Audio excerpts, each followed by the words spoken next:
አንድ ፈረንጅ እየተኮላተፈ አማርኛ ሲያወራ የኛ ማህበረሰብ ምንድነው የሚለው ወይኔ ቃላቱ ሲጣፍጥ ሲያምር ያለ ባለው ሶሻል ሚዲያ ፕላትፎርም በሙሉ ሼር ያደርግለታል። በተቃራኒው አንድ አበሻ እንግሊዘኛ እየተኮላተፈ ቢያወራ መጀመሪያ ሙድ የሚይዝበት አበሻው ራሱ ነው። በመቀጠል ፈረንጅ ቢያየው በመጀመሪያ ደረጃ የሱ እንደወባ እየተንቀጠቀጠ የሚናገረውን እንግሊዘኛ መስማት አይፈልግም።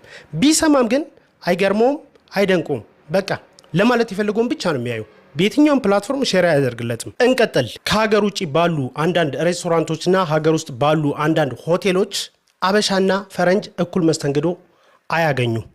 የፈረንጁ ሽርጉድ ይበዛበታል፣ እንነጠፍሉ ይሉታል።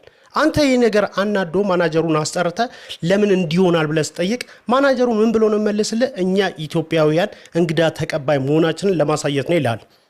ግን አንድ ሱዳናዊና አንድ ሴኔጋላዊ ለሀገሩ እንግዳ ቢሆኑም ከፈረንጅ እኩል መስተንግዶ አያገኙ። እንቀጥል። መንገድ ላይ ፍተሻ እየተደረገ እኔ ወይ አንተ ወይ ደግሞ አንድ አበሻ ቢመጣ ከእግሩ እስከ ራስ ጸጉሩ እያበጠሩ ይፈትሹታል። አንድ ፈረንጅ ግን ሲመጣ እባክህ ጌታዬ ይለፉ ሲባል እናያለን። እንቀጥል። በሰፈራችን የሆነ ሰውን ውበት ለመግለጽ እከሌ እኮ ቀይ ነው፣ በቃ ፈረንጅ እኮ ነው የሚመስለው ሲባል እንሰማለን። በተመሳሳይ እህቶቻችን ለመዋብ የተለያየ መንገዶችን ይጠቀማሉ። እነዚህ መንገዶችን ለመዋብ ተጠቅመው ግን ግባቸውን መቱ ወይም የውበት ጫፍ ላይ ደረስን ብለው የሚያስቡት የነጭን ክራይቴሪያ ሲያሟሉ ነው። ሰልካካ አፍንጫ፣ ቅላት እና ሂውማኔር ተጨምሮበት። እንቀጥል። የእንግሊዝ ፕሪሚየር ሊግ እና የአፍሪካ ዋንጫ በተመሳሳይ ወቅት በሚደረግበት ጊዜ አብዛኛው የኳስ አፍቃሪ ምንድን ነው የሚለው? ባክን የአፍሪካ ዋንጫ አይመቸኝም የእንግሊዝ ፕሪሚየር ሊግ አድርገው ሲል ቅርብ ጊዜ አይተናል። እንቀጥል። አንድ ወላጅ ልጁን ትምህርት ቤት ሊያስመዘግብ ሲሄድ አንድ ፈረንጅ አስተማሪ በትምህርት ቤቱ እየተዘዋወረ ሲሄድ ካያ በቃ ወላጅየው ምንድነው የሚሰማው? ለልጁ ሁነኛ ትምህርት ቤት እንዳገኘለት።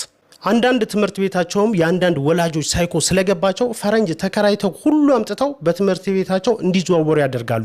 ይህ ብቻ አይደለም። ፈረንጅ ሁሉ ሀብታም፣ ፈረንጅ ሁሉ መልካም፣ ፈረንጅ ሁሉ የተማረ የተመራመረ ተደርጎ በማህበረሰባችን ስለሚታሰብ ለነጭ ሰው ከጥቁር ሰው የተሻለ አክብሮት ይሰጣል። እንቀጥል። ይሄን ሁሉ ለምን እንደምነግራችሁ ግን ገብቷችኋል? ለመሰላችሁ እንኳን ለ130ኛው የአድዋ ድል በዓል በሰላም አደረሳችሁ ልላችሁ ነው። ታዲያ የምታወራው ከአድዋ ድል ጋር ምን ያገናኘዋል ትሉኝ ይሆናል። እመኑ ይገናኛል። ምክንያቱም ጥያቄ ስለሆነብኝ ነው። እኛ ኢትዮጵያውያን ቀኝ ግዛት ተገዝተናል ወይስ አልተገዛንም? መልሱልኝ። በእርግጥ አንድ ነገር አምናለሁ። በጊዜው በነበሩ ጀግኖች አባቶቻችን እንደነ አጼ ምኒልክ፣ እንደነ አሉላ አባነጋ፣ እነ ባልቻ አባነብሶ እና ሌሎች ጀግኖች አባቶቻችን ተዋጥቀው ራሳቸውን ከቀኝ ግዛት አድነው ሀገሪቱንም ነፃ አውጥተው ነፃ ሀገር አስረክበውናል። ግን ጥያቄ ምንድነው? አሁን ግን ነፃ ነን ብላችሁ ታምናላችሁ ወይ? የአብዛኛው ኢትዮጵያዊ ጭንቅላት የነጭ ዘመናዊ ባርነት ቀንበር ተሸካሚ አይደለም ወይ? መልሱልኝ። አይደለም ወይስ ነው? አይደለም ብላችሁ የምታስቡ ከሆነ ይመቻችሁ። እኔ ግን እንደዛ አይደለም ማስቡ። የአብዛኛው ኢትዮጵያዊ ጭንቅላት የነጭ ገረድ አስተሳሰብ ተሸካሚ ነው። በእኔ አስተሳሰብ ባይሆን ምን ይሻላል ብዬ መሰላችሁ ማስበው? በራሳችን በመኩራት ራሳችንን በመምሰል ራሳችንን በማክበር ከተጠመጠመብን የማይታየው ሰንሰለት ራሳችንን ነፃ አውጥተን አእምሮአችንን ከቀኝ ግዛት እናውጣው። የአድዋ ድል ቋንቋችንና አንዳንድ ባህሎቻችንን ባይቀይርብንም ዛሬ ላይ ግን ከባርነት አላስጣለንም። ክብር ለአባቶቻችን። ዛሬ ላይ አድዋን ስናከብር ከቀኝ ግዛት ግን እንውጣ። በአእምሮ ነው የያዙን። ዛሬ ጉልበታችንን እኛን አይፈልጉም። እነሱ እንደሚፈልጉት እየሄድንላቸው ነው።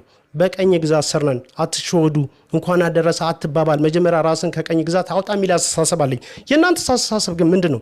ተሳስቻለሁ ወይስ አልተሳሳትኩም? ከተሳሳትኩ እታረማለሁ። አንዳንድ አበሻ የሚያደርገውን እንኳን ስለማይ ነው። ልክ አድዋ ሲል አድዋ የጥቁር ሰው ኩራት ይልህና ልክ አድዋ ሲያልፍ ግን እኔ ጥቁር አይደለም የሚሉ ኢትዮጵያኖች እንኳን በውጭ ዓለምም አሉ። ታዲያ አድዋ ሲደርስ ጥቁር ነህ? የጥቁር ሰው ኩራት ነው አድዋ። አድዋ ሲያልፍ አንተ ጥቁር አይደለህም። አየህ፣ አእምሮ ተበላሽቷል። ለማንኛውም የእናንተን አስተሳሰብ ኮመንት ላይ አሳውቁኝ። አመሰግናለሁ። እስኪ ቀን በቀን በመምጣትና አንዳንድ ቪዲዮዎችን ለመስራት እሞክራለሁ። ይመቻችሁ። ሰብስክራይብ አድርጉ።